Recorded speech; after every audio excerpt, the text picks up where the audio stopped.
whoever might look and watch this as it is happening, and to everybody else who might join in at a later point, watch the VOD, I think is what it's called.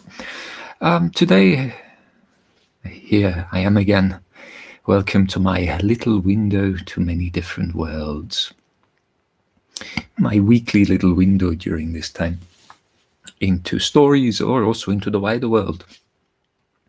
Today is a little bit different than the last two times, with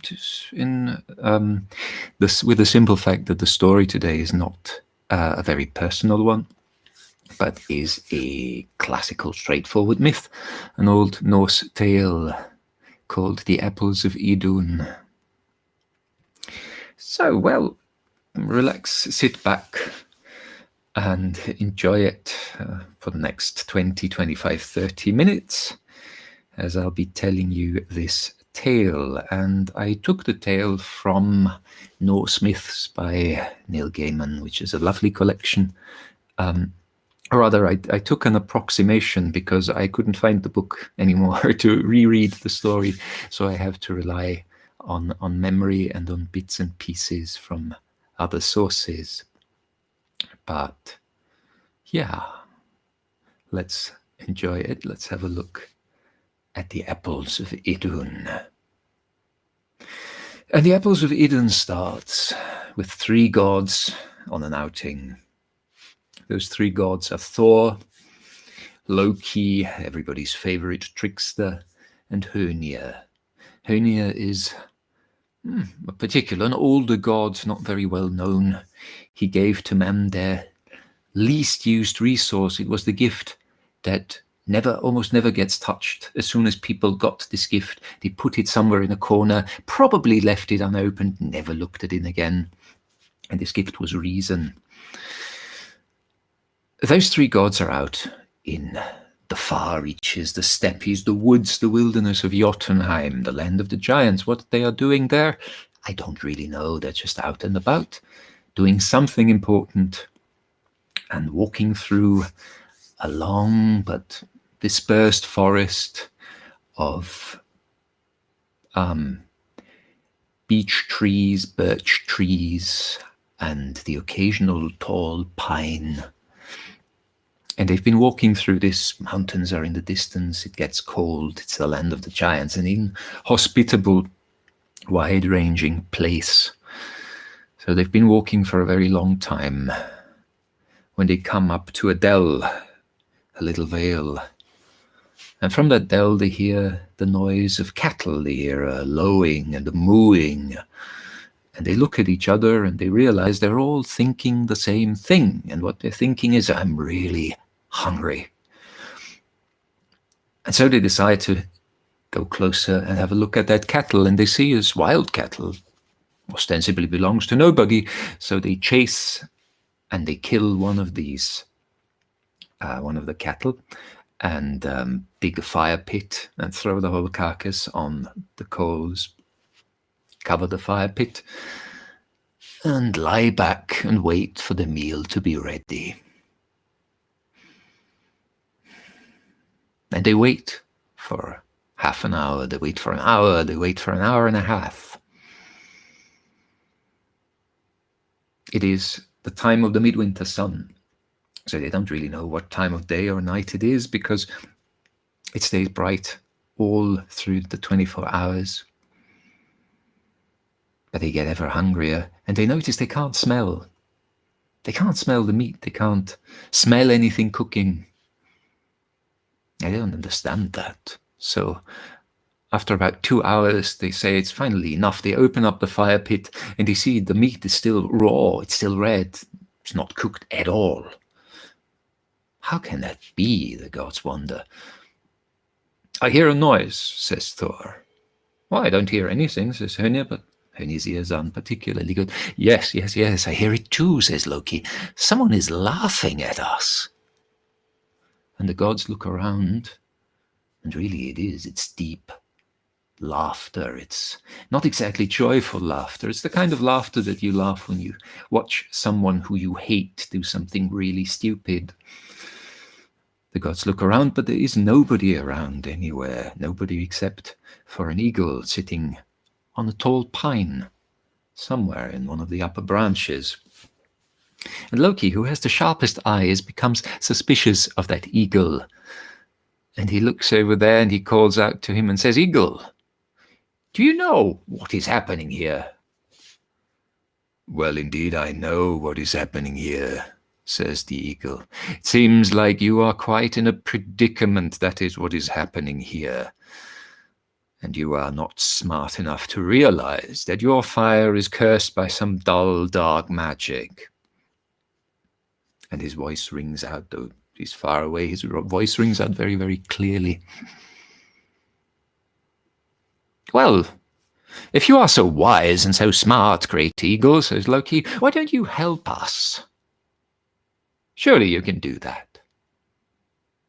"Well, yes, I can.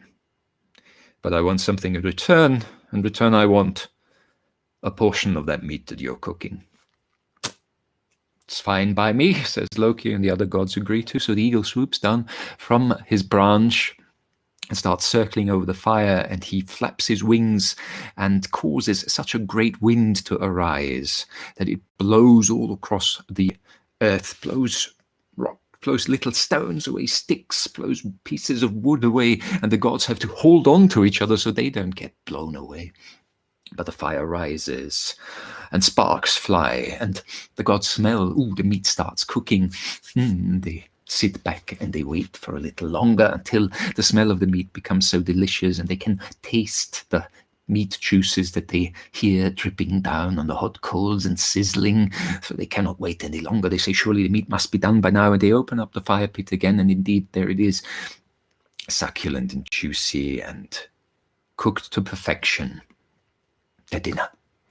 And they open up the fire pit, and at that moment the large eagle, he swoops down, and with his 2 claws he grabs the hind legs of that carcass, and he hooks his beak in the lower part of the rib cage, and he starts flapping his wings, and he tears off more than half of the body and goes up to make away with it. And Loki becomes furious. He becomes really angry that his food is flying away there. So he picks up his spear and he pushes the spear into the eagle's body, and he starts struggling with it, and he keeps pushing and pushing, and there's a great ruckus. The eagle flaps his wings frantically, and with a thud the carcass falls back into the fire pit, throwing smoke and coals everywhere. And for a moment Loki grins in victory, still clinging to his spear, and then his grin freezes on his face because he realizes he is now on tiptoes, and the world seems to be falling away from him, and he looks up, and his spear is wedged in the body of the eagle, wedged firmly there, and the eagle is flapping its wings and is flying up, and Loki has already passed the treetops. He's already higher than the hills, and the eagle is still climbing, and Loki hangs on to the spear, and he realizes that he is slipping ever so slowly downward, but the eagle rises higher and higher, and Loki looks down and sees the earth disappearing far below. His 2 friends are tiny. He can almost no longer see them, and he's worried what will happen. He shouts up, surely, eagle, you do not want to kill me, do you?" "Well, Loki, lie smith, perhaps this is exactly what I want to do. Perhaps I should fly higher, and perhaps I should drop you on the side of that mountain over there. There are crevasses filled with ice that none of the Aesir has ever seen, and none will find your body there. Or I could fly even further across the mountains into the vast, dark wastes of Jotunheim and drop you there and leave your shattered body to freeze over, for all eternity." "Well, that doesn't sound particularly nice," says Loki, clinging ever harder. He's clinging to the spear now too with his knees, because as the eagle climbs higher, he feels his fingers starting to freeze and to hurt, and he doesn't want to fall down. Obviously, he doesn't want to fall down, so he says, I am a god, and I'm very good at being a god, so surely there's something I can do to help you. Surely there's something that you want." "Well, indeed, there is something that I want. I want Idun and her apples." "Idun?"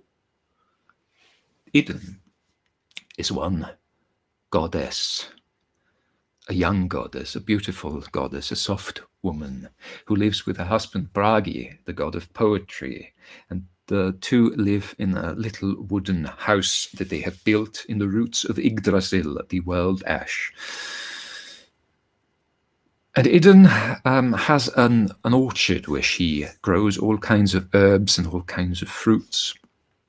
And she never leaves her house without a box made of ash wood. And this box is filled to the brim with golden and red apples. And those are no normal apples, for those are the apples of immortality. And those apples are what keeps the gods young, what keeps them vigorous, what keeps them strong. For whenever a god or a goddess feels a little bit of pain in their back or notices a grey hair in a beard or a grey hair somewhere on their heads, they go to Idun and they say, Idun, I am feeling age upon me. And Idun opens up a box and says, pick an apple, but only one apple. And the god or the goddess takes the apple, eats it, and is restored to full youth. And this is Idun. I want Idun, says the eagle. I want her, and I want her apples. I want to marry Idun, this beauty. You want to marry? Idun, says Loki, by now hanging almost upside down. His arms are starting to go numb and his face is freezing from the cold wind because the eagle keeps rising ever higher. And he says, surely I can give you Idun. Just get me down there. And the eagle says, well, you have to promise, Loki. I have to, oh, well, I promise. Just lower, please. And the eagle starts to circle lower and lower and lower. And Loki is almost frozen to it, and he feels the spear loosening in the body of the eagle, and he still looks down very nervously, but the eagle swoops downwards until he can see his two companions, Thor and Hönir, who are already eating and are looking up and saying, wow, good on you, man. What an entrance, as Loki swoops down with this massive eagle who lowers him down on the ground, and Loki starts to shiver and he pulls his spear loose and he doesn't say a word, just walks over to the fire pit and sits down, and Hönir says, we kept some of the food for you, here, take it. And Loki says, I am not hungry anymore. And the two others shrug. They think probably his whole adventure with the eagle frazzled his nerves or something like that. But Loki keeps being silent and sullen, thinking about what to do on the way back to Asgard. Now, back in Asgard, Idun goes on her daily morning walk. She walks around, she greets all the gods and goddesses, and she looks them in the face, she looks them in the eyes, and she studies them for any signs of aging. And she keeps watching them very, very closely and strikes up a pleasant conversation and waits for them to mention that they feel a pain or that they feel age, and then she will graciously offer an apple from her ash wood box to them.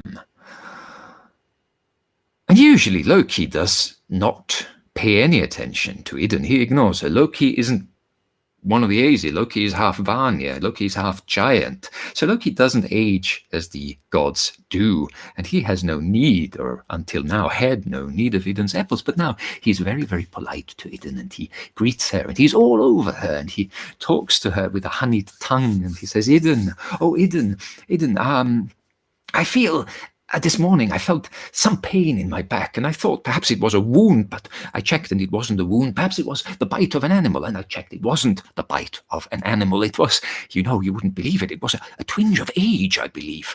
And I feel it every time I move, and he moves his lower back, and every time he moves his lower back, he grimaces a little bit.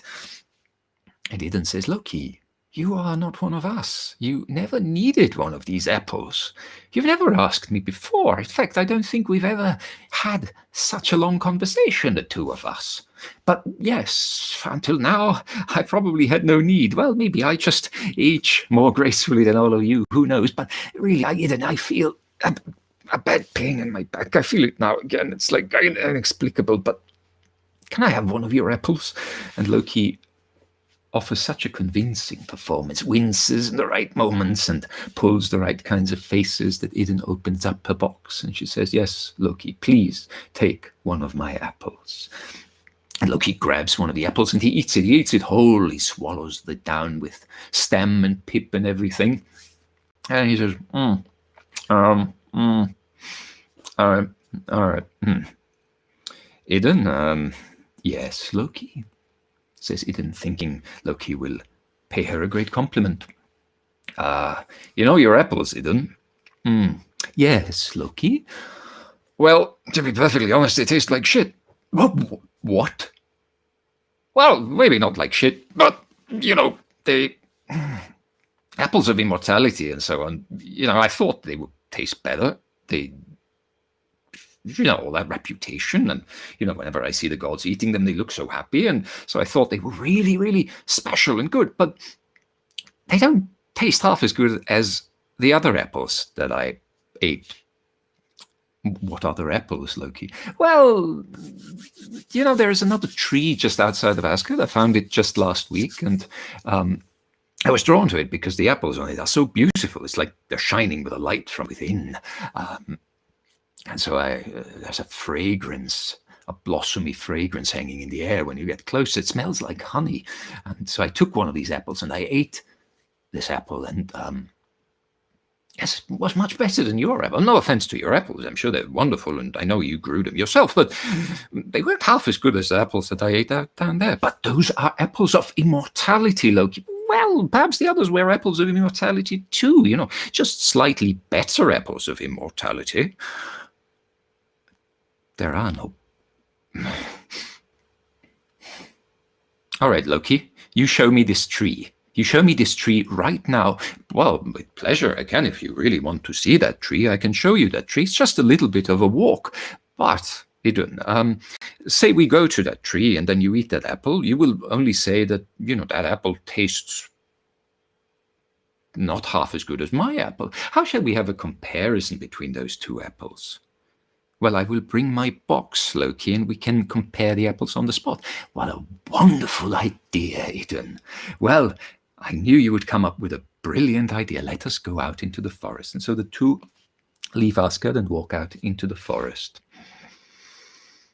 And it's a long walk, and Idun gets impatient. And she says, Loki, there is no apple tree here, after they've been walking for a while. Well, it's not right here, but you see that hill. It's just over that hill. Once we get up that hill, you'll be able to see it. And they climb up the hill, and Idun says, Loki, I cannot see an apple tree down there. What were you talking about? Well, it must be somewhere around here, as I remember it. No, there is nothing here. I can't see anything. The only thing I can see is that eagle there, up there, on a tall pine tree in the upper branches up there. Oh, yes, there is an eagle. Are you sure it's an eagle? It's awfully big for an eagle, isn't it? And just as though the eagle had waited for that word, the eagle swoops down and lands right in front of Loki and Idun, and it says, I am the giant Thiazi, and Idun, I will take you with me as my bride. And he grabs Idun with his claws by the shoulders, and Idun just shrieks and clasps her box with the apples to her chest, and the eagle lifts her up and takes her away to the north. Thiazi, huh? I knew something was fishy about that eagle, says Loki. So he's a giant. Oh, well. All right. And he watches Idun fly away, and he goes back to Asgard. You were the last one to see Idun, Loki.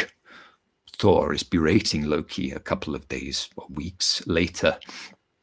You were the last one. Balder saw the two of you walk out into the forest. What happened to Idun? Well, why do you assume that I know what happened to Idun? I am not the last one who saw her, surely. Must have been some other people. I left her, and she must have come back. Why do you assume I have anything to do with her disappearance? And Loki studies Thor, and he sees usually Thor has a bright red mane and a long, bushy red beard, but he sees there's lots of white in his hair and lots of white strands in his long beard, and there are little wrinkles all over his skin, and Loki studies him. with great interest, and next to Thor is the goddess Freya, and she too is aged. Her hair is completely silver and her face is careworn, full of wrinkles. She still is very beautiful, but it's the beauty of age. She wears Brisingamen, her amulet. But the amulet looks dull, the sheen somewhat lost. And she also looks at Loki, and Loki knows that she also blames him for the disappearance. And Loki says, "Why do you always blame me for everything?" And Thor grabs Loki by the lapel. He lifts him up. He says, "I know it is you who has something to do with it. Whenever something goes wrong, goes badly wrong here, it is you who has something to do with it. Tell me, or I will beat it out of you." "Leave him, says an old voice. And Odin appears, and he has his thin, veiny hands like gnarled roots on his stick, and he's bent over, and his beard is craggly and is hanging down, and the socket of his missing eye looks ever darker, surrounded by ever more wrinkles, and he looks like he's about to faint and fall down and die right on the spot. And his voice is the voice of an old man, very breathy and weak. And he says, "Leave him, Thor. Leave him whole." "Well, thank you, Allfather," says Loki. "I knew you would be on my side." "Leave him whole, because I want him to feel all the torture. I want him to feel the burning fires. I want him to feel the blades of the knives that we put in him. We may be old and weak, but we can still torture. We are still gods. We still have strength. We will cut you in pieces, Loki, until your body is nothing but pain, and then put you back together." "Oh, well, that's not really necessary. Surely we can find another way out of this." "Well, you say I'm..." Idun said. You said Idun, right? You said Idun. Yes, I may perhaps know or somehow be able to find out something about Idun or her whereabouts, and surely I am a great detective, and I will find out who saw her last and trace her completely. "Loki, stop this. You will swear an oath to bring Idun back to us." Well, yes, Allfather, of course, I will swear an oath to bring Idun back to you, Idun and her apples, which you so clearly need.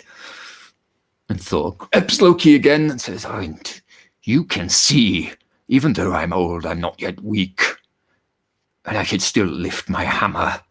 If you break your word, if you try to flee, I will find you, and it will be the end of your days. For I am still Thor, and I am still strong." Yes, you're still strong, and you're still as annoying as ever. You can make yourself useful while I'm gone, as a matter of fact.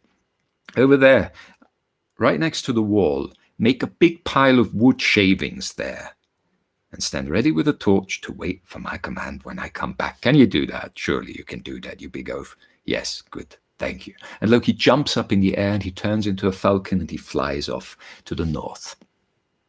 And he flies for a long time until he reaches Jotunheim, until he reaches a castle, and he circles the castle, and he watches, and he sees in the courtyard of the castle, he sees the giant Thiazi walking out towards the shore, walking towards a boat that to Loki seems as big as a whale, but to Thiazi it's just a small fishing boat that the giant pushes outward.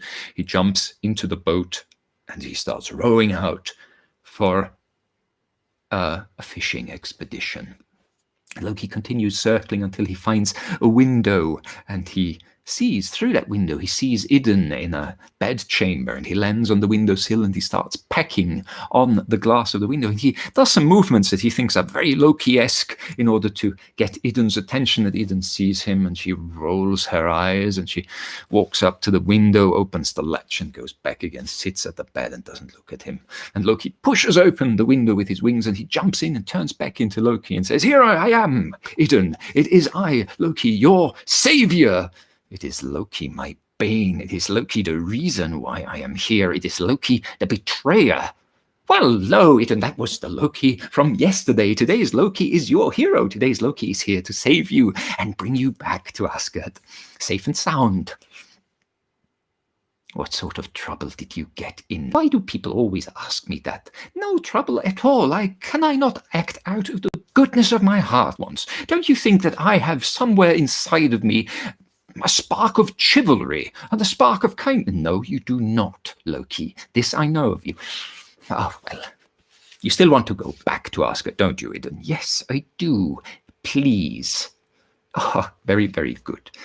How will you bring me back, Loki? Well, leave that to me. Do you have your box of apples, by any chance? Of course I have my box of apples, Loki. I never go anywhere without it. And Idun produces her box of apples, and Loki snaps his fingers, and he turns Idun, along with her box, into a hazelnut. And he changes back into a falcon, picks up the hazelnut with his beak, and shoots out of the window down south towards Asgard. And Thiazi is fishing. He didn't catch very much. He caught 2 hammerhead sharks, like tiny little things.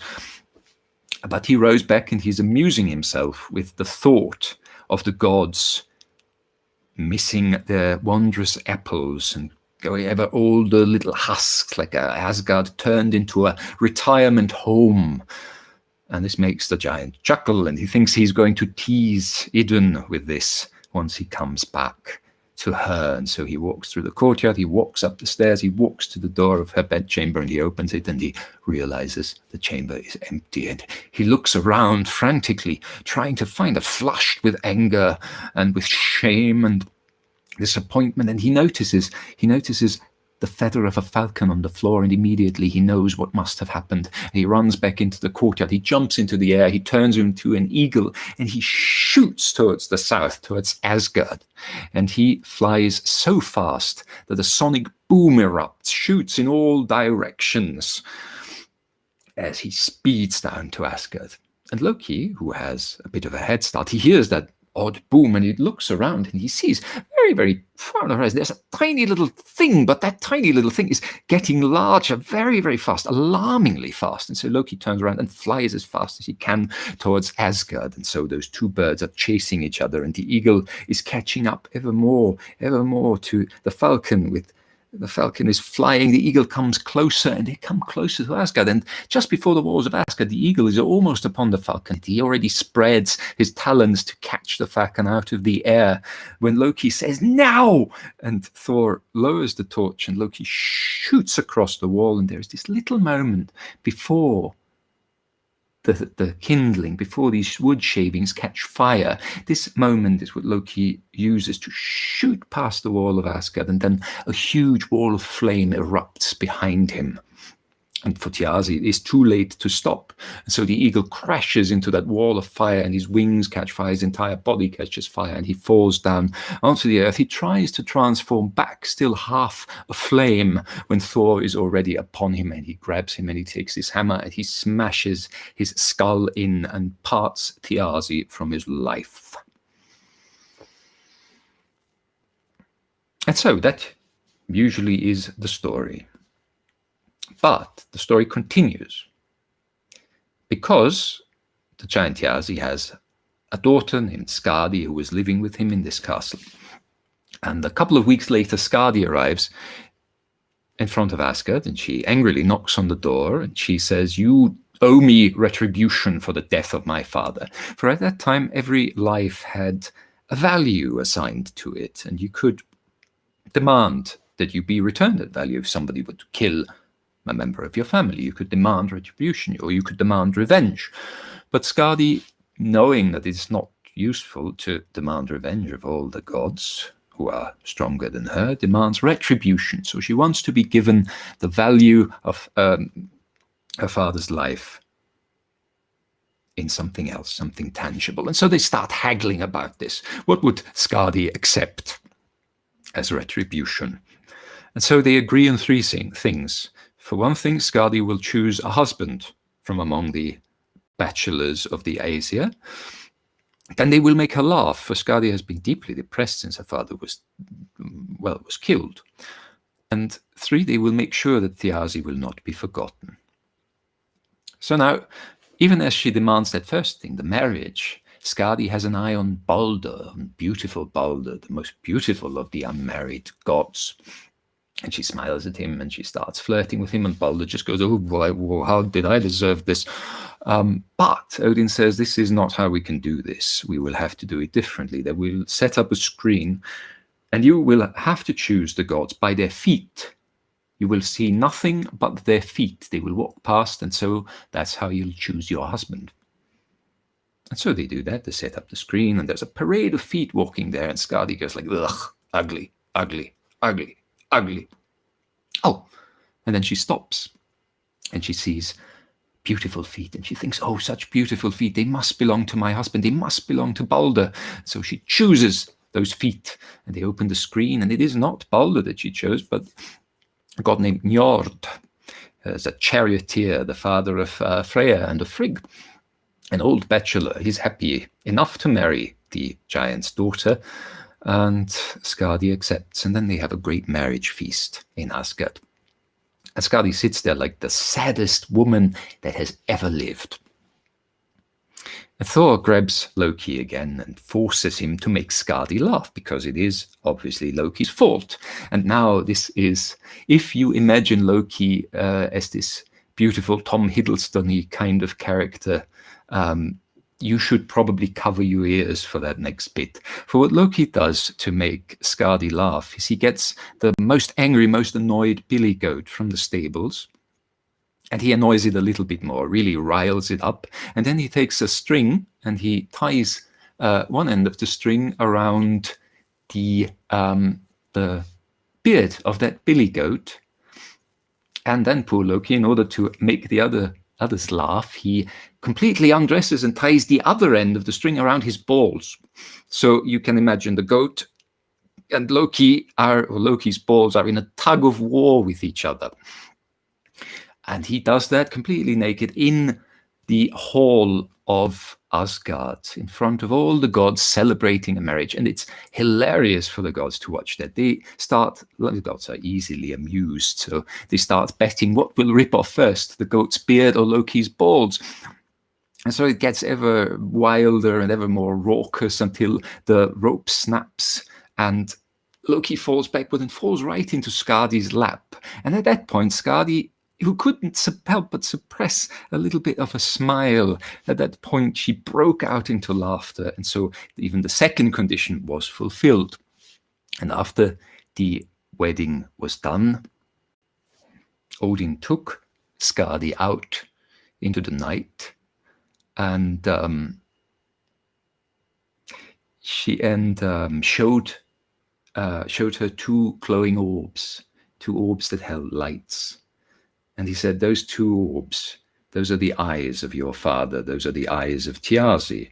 And he grabbed those two orbs and he lifted them up and threw them up into the night sky. And they rose up into the sky and settled between the stars as two brightly glowing orbs that you can still see every midwinter.